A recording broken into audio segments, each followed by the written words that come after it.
할렐루야. 예, 하나님의 크신 은혜와 사랑이 오늘도 우리 가운데에 충만한 줄 믿습니다. 우리 주님 사랑에 힘입어 이 예배 자리에 나오신 우리 성도님들 주님의 이름으로 환영하고 축복합니다. 예, 우리 앞뒤 우리 좌우에 계신 분들하고 이렇게 인사하도록 하겠습니다. 연단 후에 더 빛나게 될 것입니다. 좀 깁니까? 연단 후에 더 빛나게 될 것입니다. 예, 예. 예, 우리의 삶 가운데 어렵고 힘든 그런 일들, 이 연단 후에 우리 모두가 더욱더 빛나게 될 줄로 믿습니다. 오늘 우리가 이 예배 자리에 온 것 주님 만나기 위해서 왔잖아요. 맞죠? 말씀을 통해서 우리 주님 만나는 복되고 귀한 이 말씀의 자리가 되시기를 주의 이름으로 간절히 소원합니다. 현대인의 생각과 삶을 지배하는 두 가지 큰 흐름이 있습니다. 그것은 바로 행동주의와 허무주의입니다. 이 두 가지가 이제 상반된 그런 개념이죠. 이 행동주의는 모든 삶의 가치를 행동에 두고 있는 것이고, 허무주의는 내가 이거 해봤자 무슨 소용이 있겠느냐. 이 삶에 대해서 굉장히 비관적으로 이제 보는 게 허무주의죠. 먼저 행동주의에 속한 사람을 보면요, 행동을 통해서, 내가 하는 행동을 통해서 모든 문제를 해결하려고 합니다. 삶의 의미를 행동 속에서 찾으려고 하기 때문에, 실천 속에서 찾으려고 하기 때문에 움직이지 않으면 불안해합니다. 그래서 일을 할 때만 내가 살아있다고 이렇게 느껴지게 되고, 일을 멈추는 순간 내 자신이, 내 삶이 너무 무가치하다 이렇게 생각하기도 합니다. 그래서 할 일이 없을 때는 쉽게 우울해지고, 그리고 언제나 새로운 목표를 세워 그것을 향해 쉼 없이 달려갑니다. 이런 분은 이제 시간에 민감합니다. 이 시간 안에 굉장히 많은 일들을 이루려고 하죠. 그런데 정작 이러한 분들의 마음에는 평안이 없습니다. 늘 무언가에 쫓기어 살아간다는 것이죠. 행동주의, 이분들의 이 삶에 깔린 이 생각은 무엇이냐면, 내가 내 인생의 창조주이다. 그리고 시간의 주인이다. 이런 생각이 깔려져 있습니다. 예, 내 인생의 주인, 내다. 이런 생각이 가득 차 있습니다. 그렇기 때문에 나의 노력과 힘으로 내 삶을 지배할 수 있다고 믿습니다. 그래서 이들이 좋아하는 말이 무엇이냐면, 하면 된다. 할 수 있다. You can do it. Fighting. 이런 이야기들을 참 많이 합니다. 이에 반해서 허무주의, 이 허무주의에 속한 사람들은 어떠할까요? 행동의 결과에 대해서 늘 불안해 합니다. 예를 들어서 제가 이제 설교 준비를 이렇게 열심히 정성껏 이렇게 했는데, 이 마음에 이런 생각이 드는 거죠. 이렇게 정성껏 했는데 내가 은혜롭게 우리 성도님들께 전달할 수 있을까? 이런 이제 염려와 걱정이 앞서는 것이죠. 그리고 우리 성도님들은 이제 교회에 오지 않습니까? 기대하는 마음으로 오는데, 또 이런 생각이 들 수도 있죠. 내가 교회에 간다고 과연 하나님을 만날 수 있을까? 내가 교회 간다고 내가 내 마음이 변화될 수 있을까? 이게 이제 허무주의의 이제 생각이라는 것이죠. 과연 잘 될 수 있을까? 행동의 결과에 대해서, 내 결과에 대해서. 의심 속에서 아무리 노력해도 아무 소용이 없다는 그 두려움에 사로잡히게 된다는 것이죠.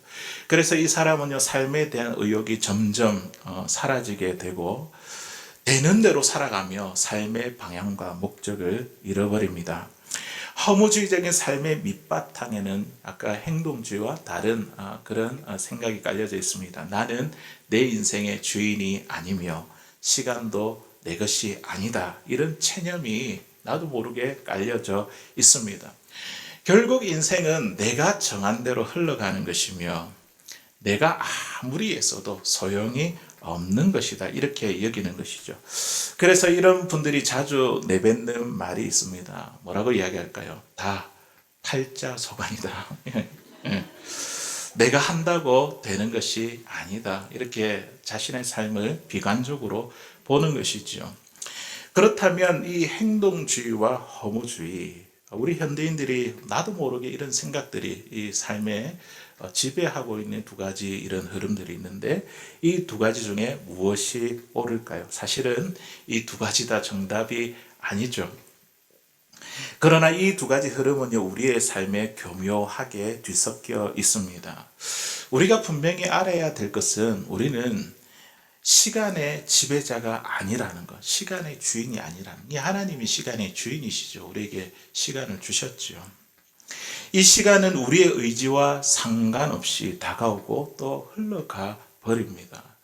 그렇다고 해서 우리가 이 시간 앞에 무력한 허수아비에 불과한 것은 아닙니다. 우리는 주어진 이 시간 안에서 무엇인가를 이루고 또 그 과정을 통해서 내가 누구인지, 우리가 어떠한 존재인지 드러낼 수 있습니다. 전도서에 있는 말씀에 보니까 하나님이 우리에게 때와 시간을 주셨다 이렇게 말씀하고 있죠. 태어날 때가 있고 또 죽을 때가 있으며, 건강할 때가 있고 병들 때가 있습니다. 심을 때가 있고 또 거둘 때가 있는 것이죠. 고난의 때가 있고 또 우리에게 형통의 때가 있습니다. 그러나 이 시간과 때를 내 마음대로 조절할 수 없다는 거죠. 이 시간에 우리가 통제를 받고 있다는 것이죠.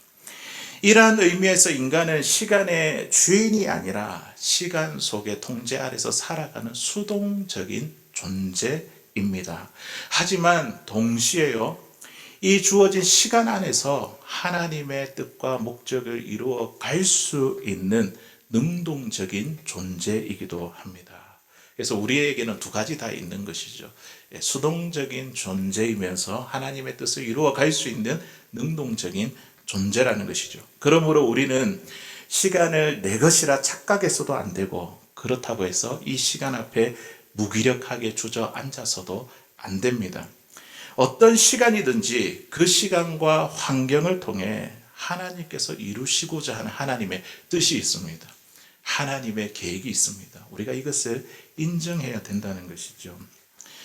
그러므로 우리가 시간을 통제할 수 없지만 하나님의 주권적인 뜻 아래에 허락된 이 시간들을 우리가 겸손하게 받아들이고 그 시간을 하나님의 선물로 여기며 우리는 오늘도 주님의 뜻을 이루어 가야 합니다.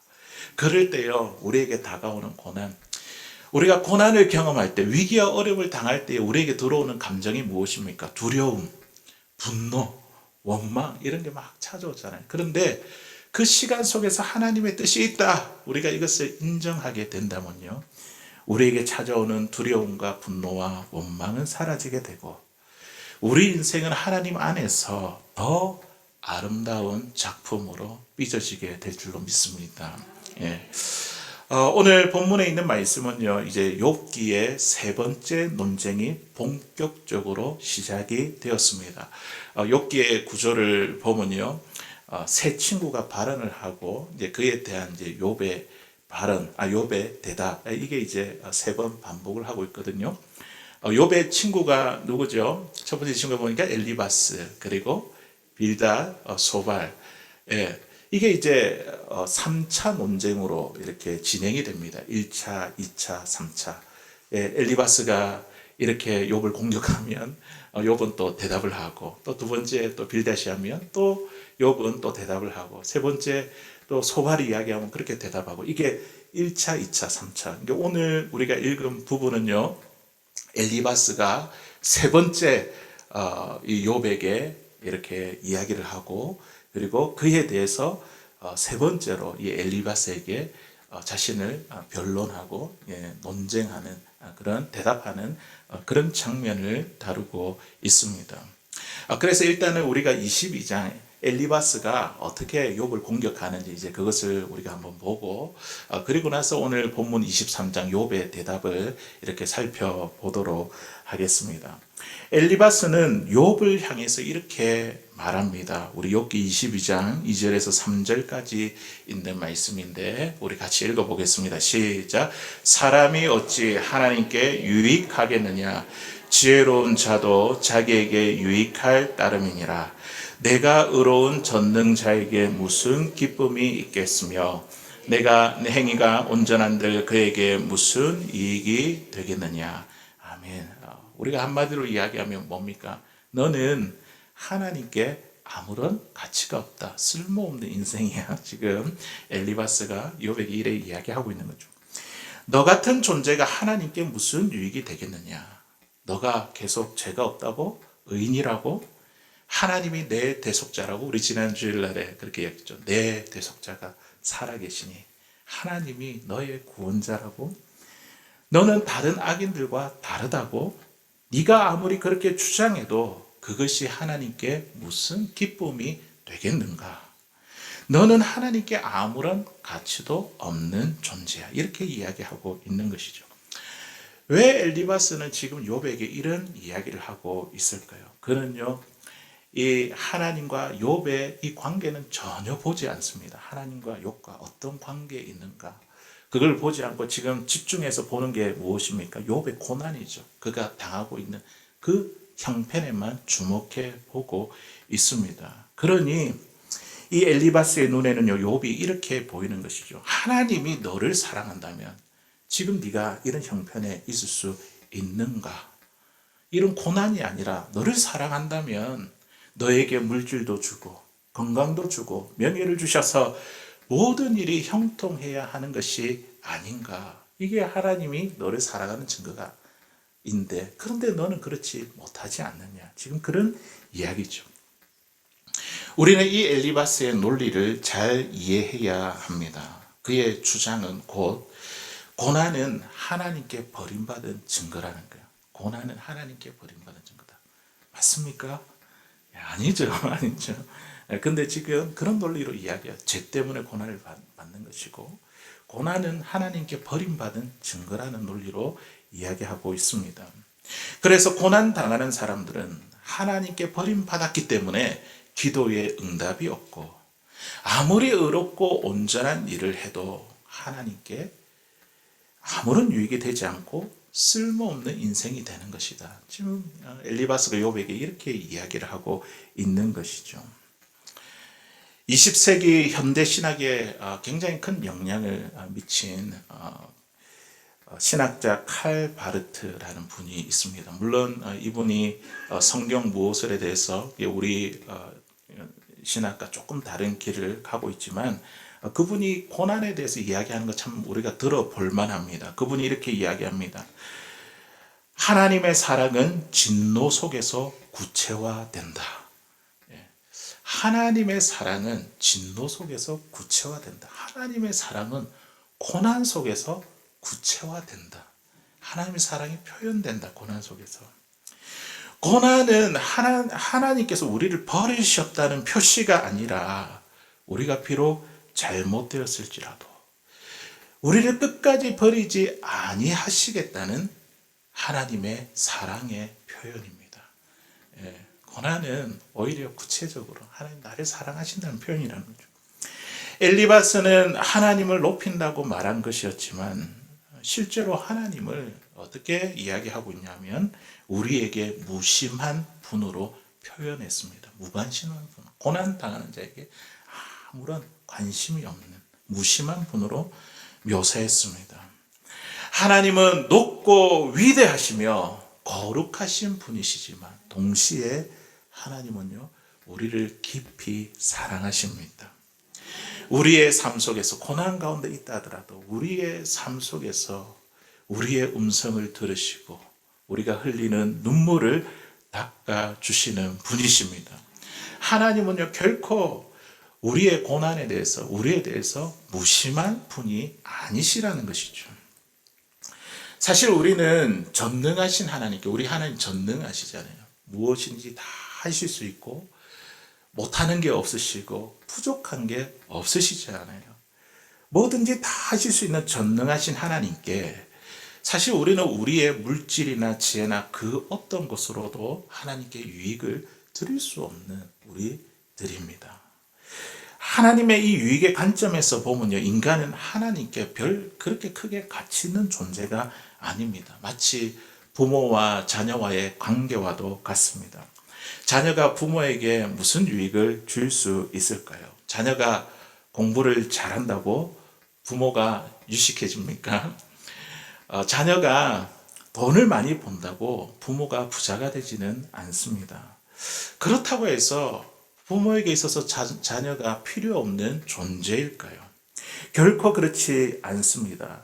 자녀가 부모에게 유익을 주지 못한다 하더라도 자녀는요, 부모에게 있어서 굉장히 소중한 존재입니다. 왜냐하면 내가 사랑하는 자녀이기 때문입니다. 자녀가 눈물을 흘리면 어떻습니까? 부모의 마음이 찢어지고 메이게 됩니다. 그리고 자녀가 기뻐하면 어떻게 되죠? 부모의 마음이 너무나 행복합니다. 하나님도 이와 같으시다는 거죠. 저와 여러분들을 보시면. 그래서 시편 기자가 시편 8편 4절에 보면 이 하나님의 마음에 대해서, 사랑에 대해서 이렇게 크게 표현을 합니다. 우리 같이 한번 읽어보도록 하겠습니다. 시작. 사람이 무엇이기에 주께서 그를 생각하시며 인자가 무엇이기에 주께서 그를 돌보시나이까. 이 시편 기자가 나는 하나님께 아무런 가치를 주는 그런 존재가 아닌데 하나님은 그렇게 생각하지 아니하신다는 거예요. 사람이 무엇이기에 하나님께서 나를 생각하시며, 사람이 무엇이기에 하나님께서 그 사람을 돌보십니까? 예. 우리가 하나님 앞에서 이러한 존재들입니다. 우리가 뭔가 유익을 끼칠 수 있는 거 우리에게 없다 하더라도 하나님이 보실 때에는요, 우리가 참 존귀하고 참 엄청난 가치 있는 존재라는 사실입니다. 엘리바스는요, 고난을 겪는 이 욥을 철저히 하나님께 버림받는 쓸모없는 사람으로 매도했습니다. 그러나 이는 하나님을 잘못 이해한 것이죠. 하나님을 왜곡시킨 것이죠. 하나님은 결코 욥을 버리지 않으셨고 결코 무심하지 않으셨습니다. 우리 앞에 있는 내용 우리가 살펴봤지만 하나님은 욥을 참 자랑스럽게 생각하셨습니다. 그런 가운데서 믿음 지키는 나를 끝까지 믿는 참 자랑스럽게 생각하시죠. 오히려 하나님은 욥을 사랑하시고 소중히 여기십니다. 이 동일한 사랑이 오늘 삶의 어려움과 고난 가운데 있는 우리 한 사람 한 사람에게도 동일하게 임하는 줄로 믿습니다. 이 엘리바스는요, 이렇게 왜곡된 하나님의 모습을 제시한 후에 지금 이제 욥에게 그 죄를 덮어 씌우고 있습니다. 그런 죄가 없는데 그 현상만 보고 결과만 보고 그 죄를 덮어 씌우는 것이죠. 22장 7절에서 9절까지 있는 말씀 우리 같이 한번 읽어보겠습니다. 시작. 목마른 자에게 물을 마시게 하지 아니하며 주지 아니하였구나. 권세 있는 자는 토지를 얻고 자는 거기에서 사는구나. 너는 과부를 빈손으로 돌려보내며 고아의 팔을 꺾는구나. 아멘. 지금 엘리바스는요, 욥이 겪고 있는 이 고난을 보고 그에게 죄를 덮어 씌우고 있습니다. 네가 목마른 이유가 무엇인가? 뭐라고 이야기합니까? 네가 목마른 자에게 물을 주지 않았기 때문이야. 너가 목마른 이유는 너가 목마른 자에게 물을 주지 않았기 때문에 죄를 덮어 씌우는 거죠. 너가 배고픈 이유가 뭐냐? 줄인 자에게 음식을 주지 않았기 때문이야. 그 겉에 일어나는 그 현상을 보고 이 욥의 죄를 씌우기 시작합니다. 또 뭐라고 합니까? 권세 있는 자는 토지를 얻고 존귀한 자는 거기 사는구나. 지금 네가 땅을 다 잃어버리고 노숙자가 되었는데 그 이유가 뭐라고 이야기합니까? 9절에 보니까 과부를 빈손으로 돌려보내고, 네가 과부를 빈손으로 돌려보냈기 때문이야. 그리고 고아의 팔을 꺾어버렸기 때문이야. 그렇게 하지도 않았는데 그 결과를 보면서 지금 이 엘리바스가 욥에게 그 죄를 덮어 씌우고 있습니다. 엘리바스는 욥이 겪는 고난을 보고 그것으로 그의 죄를 추측하며 고발합니다. 참으로 잔인한 논리이죠. 욥은 이러한 엘리바스의 말에 굳이 반박하고 싶지 않았습니다. 왜냐하면 지금까지 계속 반박해왔잖아요. 첫 번째 논쟁, 두 번째, 이제 세 번째까지. 말해봤자 소용이 없었음을 알았기 때문입니다. 그는 하나님께 이렇게 단식합니다. 23장 3절에 보니까요. 내가 어찌하면 하나님을 발견하고 그의 처소에 나아가리까. 내가 어떻게 하면 하나님을 발견하고 하나님 계신 그 곳에 갈 수 있겠습니까? 친구들, 사람들은 너무 몰라주는데 하나님 찾는 거죠. 하나님, 내가 어떻게 하면 하나님을 발견하고 하나님이 계신 그곳에 갈 수 있겠습니까? 욥은 하나님께 자신의 마음을 다 쏟아놓고 싶은데 그 하나님을 만날 수 없어서 그 마음 참 답답해하고 있습니다.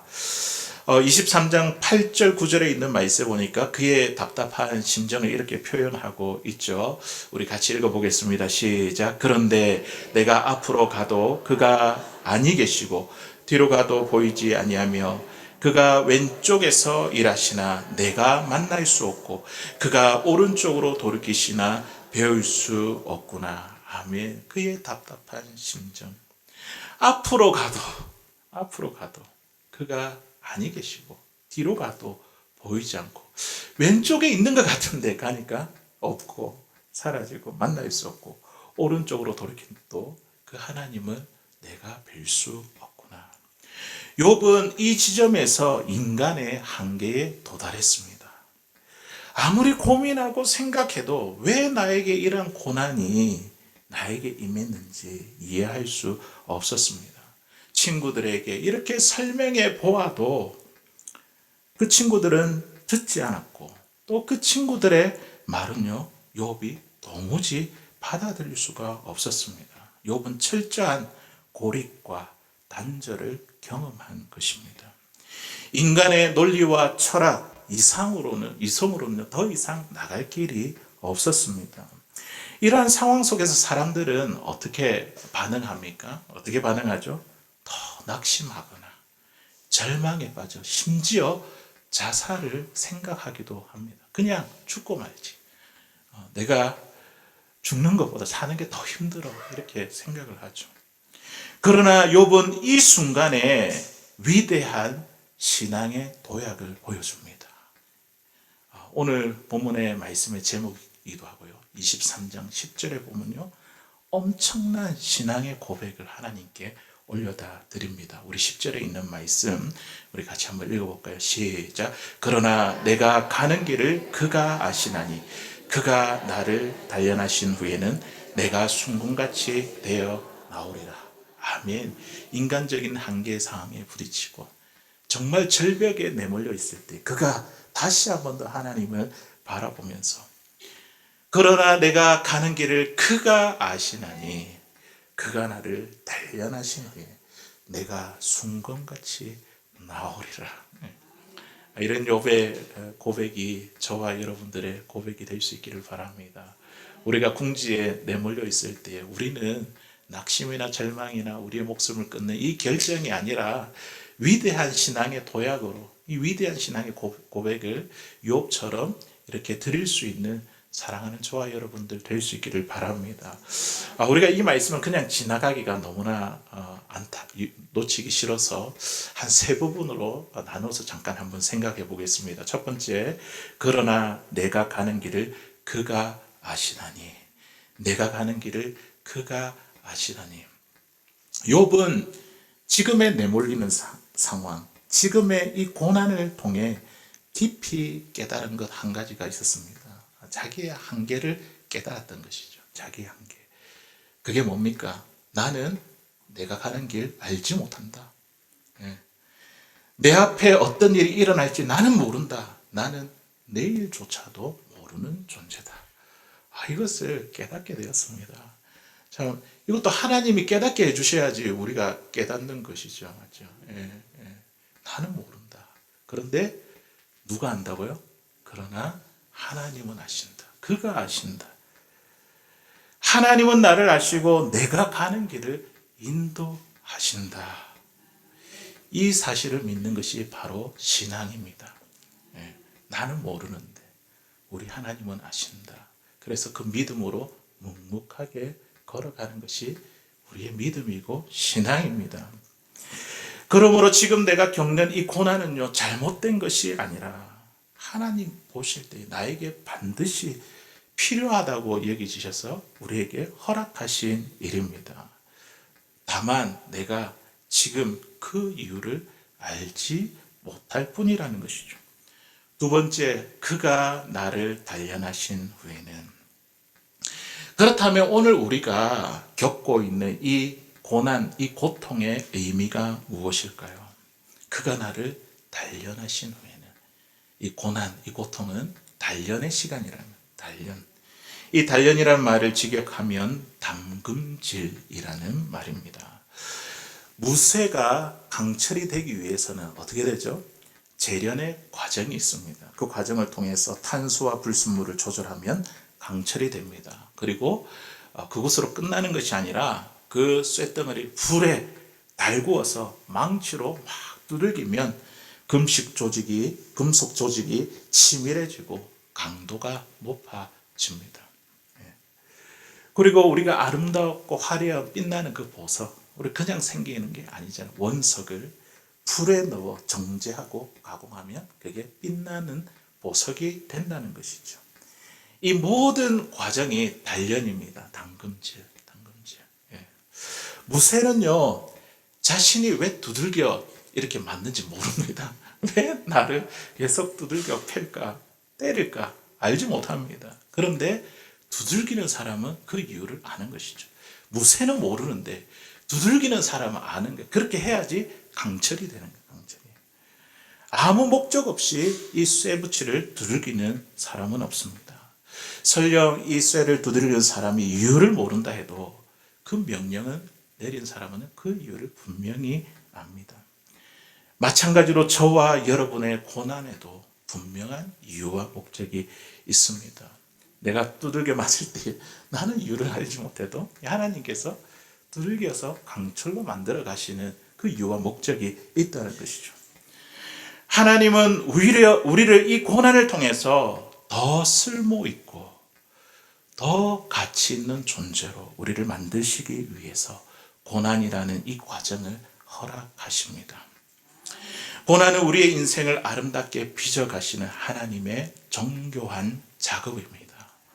그리고 세 번째, 내가 순금같이 되어 나오리라. 이제 이 욥은요, 미래를 바라보는 거예요. 미래를 바라보는 거예요. 고난 가운데 있지만 그런 단련의 과정을 통해서 이제 내가 순금같이 되어서 나오리라. 욥은 자신의 미래를 바라보았습니다. 오늘의 나와 미래의 나. 고난을 겪기 전에 나와 고난을 겪은 후에 나는 순금처럼 달라질 것이다. 이것을 확신했다는 것이죠. 변화될 것. 이전에는 불순물이 많아 쓸모가 적고 버릴 것이 참 많았으며 흠이 있었지만 이 고난과 시련을 거치면서 그는 훌륭한 인격과 아름다운 삶을 갖춘 사람, 큰 믿음을 지닌 사람, 하나님의 나라에 합당한 사람으로 성장할 것임을 내다보았습니다. 그러므로 우리에게 찾아오는 이 고난 중에 있는 우리는요, 결코 나는 하나님께 버림받았다. 하나님은 나에게 관심이 없으시다. 나에게는 미래가 없다. 이렇게 말해서는 안 됩니다. 우리는 오늘 어떻게 고백을 해야 됩니까? 하나님은 나의 미래를 아시고 인도하신다. 나는 지금 단련을 받고 있으며 앞으로 순금같이 될 것이다. 이런 욥의 고백이 저와 여러분 고백이 될 수 있기를 바랍니다. 고난은요, 하나님께서 우리에게 미리 작정하신 뜻을 이루어가는 과정입니다. 우리 하나님께는요, 일정한 계획과 뜻이 있습니다. 우리를 향한 하나님의 목적, 누가 돌이킬 수 있겠습니까? 하나님 계획하셨는데, 작정하셨는데 그 누구도 돌이킬 수 있는 사람은 없습니다. 그래서 하나님은 우리에게 이렇게 말씀하시는 것이죠. 하나님께 기도할 때 내 뜻을 바꾸어 달라 그렇게 기도하지 말고 네가 변해라. 네가 내 뜻에 맞춰라. 네가 변해라. 이렇게 말씀하십니다. 그러므로 우리는요, 자세를 바꾸어 이렇게 기도를 해야 됩니다. 하나님, 이제는 제 뜻대로만 구하지 않겠습니다. 빨리 낫게 해달라. 모든 일이 잘 되게 해달라. 그렇게 떼쓰는 기도를 하지 않겠습니다. 오히려 하나님의 뜻을 구하고 그 하나님의 뜻에 나를 맞추겠습니다. 오늘 욥도 하나님의 그 뜻에 맞추겠다고 고백하고 있습니다. 우리 욥기 23장 13절에 있는 말씀 우리 같이 읽어보겠습니다. 시작. 그는 뜻이 일정하시니 누가 능히 돌이키랴. 그의 마음에 하고자 하시는 것이면 그것을 행하나니. 아멘. 그는 하나님은 뜻이 일정하시니 누가 능히 돌이키랴. 하나님의 뜻 우리 인간이 돌이킬 수 없다는 것이죠. 그의 마음에 하나님의 마음에 하시고자 하는 것이면 우리 하나님은 그것을 행하시는 분이십니다. 그러므로 하나님 뜻 바꾸어 주십시오가 아니라 그 하나님의 뜻에 우리가 맞추어야 됩니다. 당신의 뜻대로 당신의 뜻이 나의 뜻이 되게 해 주십시오. 당신의 뜻에 내가 맞추기를 원합니다. 그렇게 기도하고 강구할 수 있기를 바랍니다. 하나님은 온 우주와 세상을 향한 크신 계획을 갖고 계십니다. 우주와 세상을 향한 계획뿐만 아니라 여러분 한 사람 한 사람을 향한 계획과 뜻도 가지고 계십니다. 하나님은 반드시 그 뜻을 이루시고 그 계획을 따라 아름다운 작품을 만들어 가십니다. 고난은 나를 바꾸어 가는 과정이고 나를 순금같이 변화시키는 과정입니다. 고난은 단순한 시련이 아니라 하나님이 내 삶 속에서 하나님의 작품을 완성해 가시는 하나님의 손길입니다.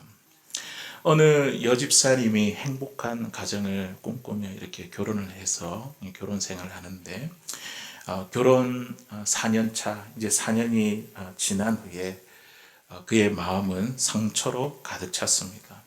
부부싸움은 칼로 물베기라 하지만 남편에 대한 신뢰는 점점 깨어지고 의심과 갈등이 쌓여 이 부부 관계가 굉장히 고통스러워졌습니다.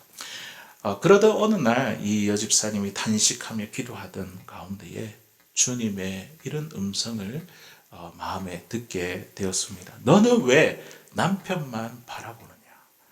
너와 남편 사이에 있는 나를 왜 보지 못하느냐? 남편과 너 사이에 있는 주님을 왜 바라보지 못하느냐? 그 순간 이 여집사님은 한 줄기 빛이 비치는 듯한 깨달음을 얻게 되었습니다. 남편과의 관계가 힘들어진 이 이유가 내가 예수님을 바라보지 못했기 때문이구나. 이 사실을 알게 되었습니다. 그래서 이 집사님은 결심했습니다.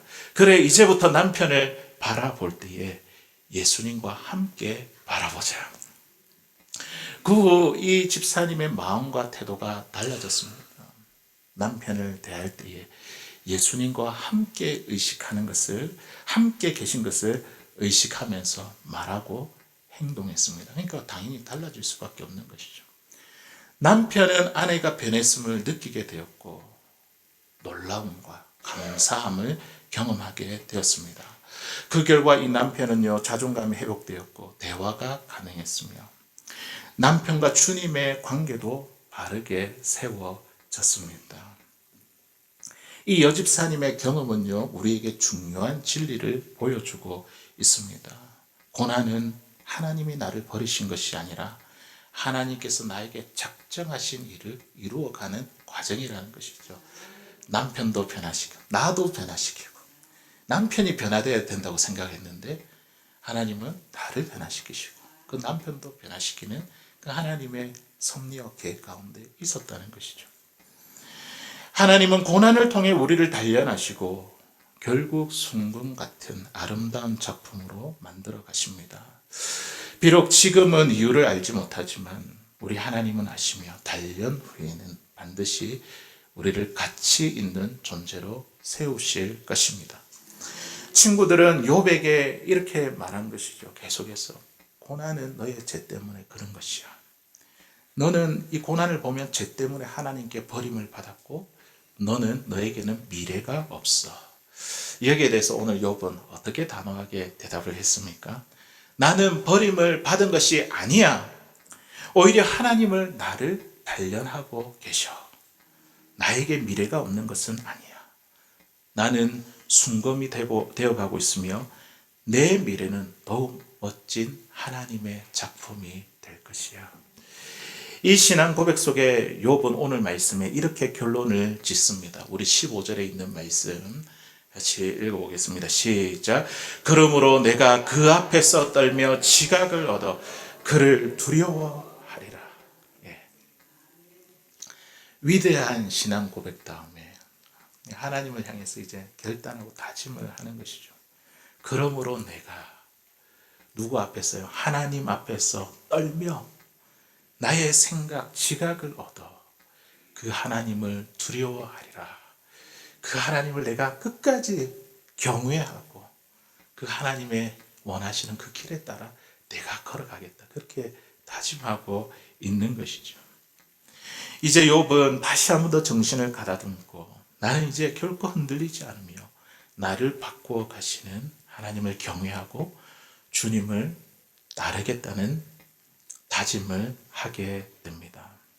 사랑하는 성도 여러분, 연단 후에 우리는 더욱 빛나게 될 것입니다. 우리 앞서 그렇게 인사를 했죠. 연단 후에 우리는 더욱 빛나게 될 것입니다. 고난 후에 우리의 미래를 바라보며 우리의 이 고난이 단련한 후에 순금처럼 나아가겠습니다. 그리고 내가 그 주님의 뜻에 그 길을 따라 내가 계속해서 포기하지 않고 가겠습니다. 이런 욥의 고백이, 욥의 신앙이 저와 여러분들의 신앙과 고백이 될 수 있기를 주의 이름으로 간절히 소원합니다.